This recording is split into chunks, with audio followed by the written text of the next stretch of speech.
You're watching Let the Quran Speak. A Harvard neurosurgeon, Ibn Alexander, became a believer in the afterlife after he had a near-death experience. These experiences are surprisingly common. They include out-of-body sensations, images of events, religious figures, even heaven. What lies behind these experiences? Here with me to answer those questions, Brother Shabir Ali, President of the Islamic Information Center. Brother Shabir, maybe you can first begin by describing what a near-death experience is, because some people might not be aware of what it is. Yes, in the 1960s, a certain Dr. Raymond Moody began a series of publications in which he highlighted the experiences of many people who may reach a situation that is very close to death. And in that situation, the person comes back out of it with the memory that he or she had been outside of the body. So this is sometimes referred to as OBE, or an out-of-body experience. Mm-hmm. Sometimes a person was on the operating table and comes back describing his or her hovering over the operating table with the body still on the operating table and seeing what the doctors are doing to his or her body. In some extreme cases, we have reports where a person might have been pronounced clinically dead, and then the person is somehow surprisingly revived. And this person may come back with some memory of having been out of the body and having met God or met Jesus or went through a tunnel of unimaginable brightness and having come back. And sometimes these individuals turn their lives around following this event. They feel themselves to have been called by God and been sent back to earth with a mission to now not only to live a wholesome and righteous life, but also to call people to a similar sort of life. Mm-hmm. So how can we understand what lies behind these experiences? I mean, some religious people would say the soul has separated itself from the body and then returned back. What are your thoughts? Yes, of course, the religious interpretation of this is usually what people come back with. Mm-hmm. And on the other hand, some from the medical community will say, well, you know, nothing like this is possible because science explains everything in terms of material things. Things we can touch and study in a laboratory. If we talk about the mind and about the soul, this is something that we can't really put our finger on. Mm-hmm. What was interesting about Dr. Alexander's article is that he had that view initially until yes. he experienced it himself. Exactly. This view has become popular and was popularized by an Australian doctor. I forget her name at the moment, but she has said that the human brain is such that we have a built-in coping mechanism. So if pain becomes too severe, driving us to the point of death, then the brain copes with this by imagining a very serene sort of experience. And that helps the person to cope with this very critical moment.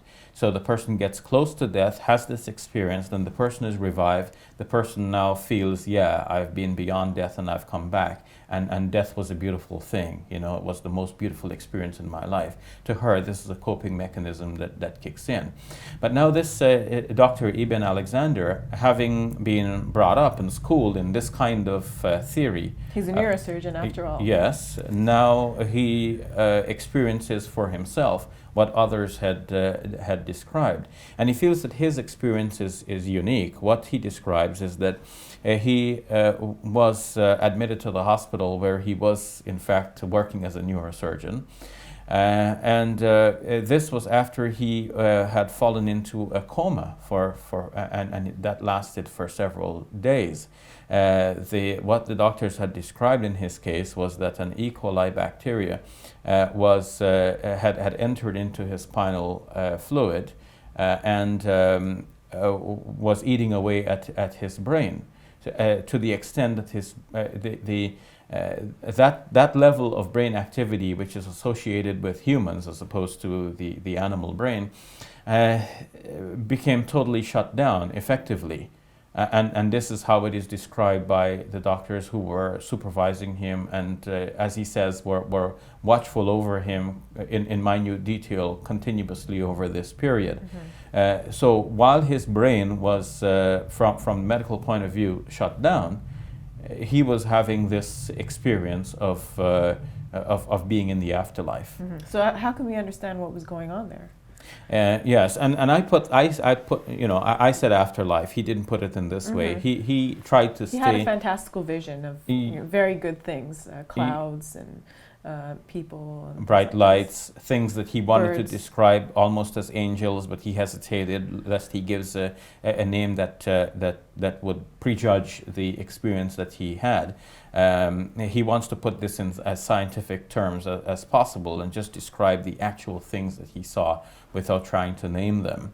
And some of the things that he saw will help believers to at least some people will feel that yes, this confirms what we already thought existed. We thought angels, and this man saw something like this: bright, luminous beings parading through the sky, leaving traces behind them as they go. He met a woman of extraordinary beauty who assured him that he has nothing to fear.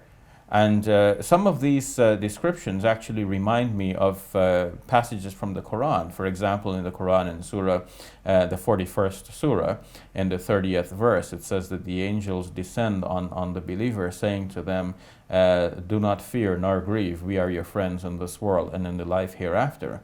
And the commentators say that this is actually what happens at the time of death. The angel comes and says this. And what Ibn Alexander describes is actually something similar to this. So do you think that we should take these experiences seriously? I mean, on the other hand, there are individuals from different religious traditions that have their own near-death experiences that relate to their religious traditions only. Yes, I think we cannot play God and dismiss the experiences of people. When people are describing their experiences, which are very real to them, we are not in a position to say, no, that did not happen. You know, if I say I see a red dot in the sky, and you say, no, you don't see it, you can't deny that I have seen it. And it may be that something is faulty in my vision. Perhaps I see things which are not really there. But you have no way of knowing whether or not my vision is faulty or whether I'm imagining too much. You can only say that you didn't see it, but you can't deny my real experience. So when we have so many reports of people having these experiences, we cannot just simply dismiss all of them. We have to take them seriously, catalog them, and try to analyze them on an aggregate level and see if perhaps some scientific explanation is available for this, or as Ibn Alexander is concluding, there's no scientific explanation yet. And we really are in need of an explanation that will make sense of all of this phenomena.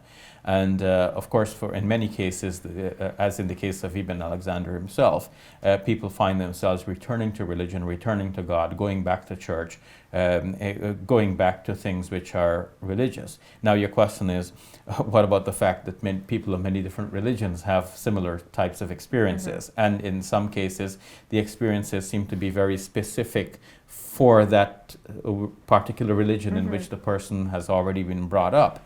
And it seems to confirm their own belief system. Yes. So we must say that in the end, it is possible that God is drawing to himself people through many different religious paths.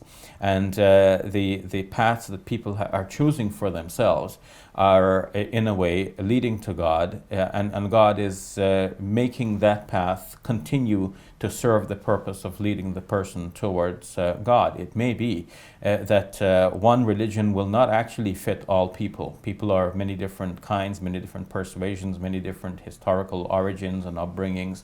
And to present one religion with its total system as the one for everyone may not actually be practical. And God is doing what is practical and drawing people to him through the vehicles that they have already started out with. Has anyone ever described the Prophet Muhammad's journey to heaven as a near-death experience? No one has described it in that way. His journey was thought to be by some early Muslims as having occurred in a sleep state, and some thought that his entire body was transported into heaven. If it happened in a sleep state, then one would say that this was a kind of an out-of-body experience. Okay. Interestingly, in light of your question, I may mention that Ian Wilson, in his book The Bible is History, described the resurrection of Jesus as being a kind of near-death experience. That he came close and went over to the other side and came back with this experience of things that he can now talk about and influence his disciples about. All right, very interesting. Thank you for that. You're welcome. We'll take a break. When we return, we answer questions we've received from you, our viewers.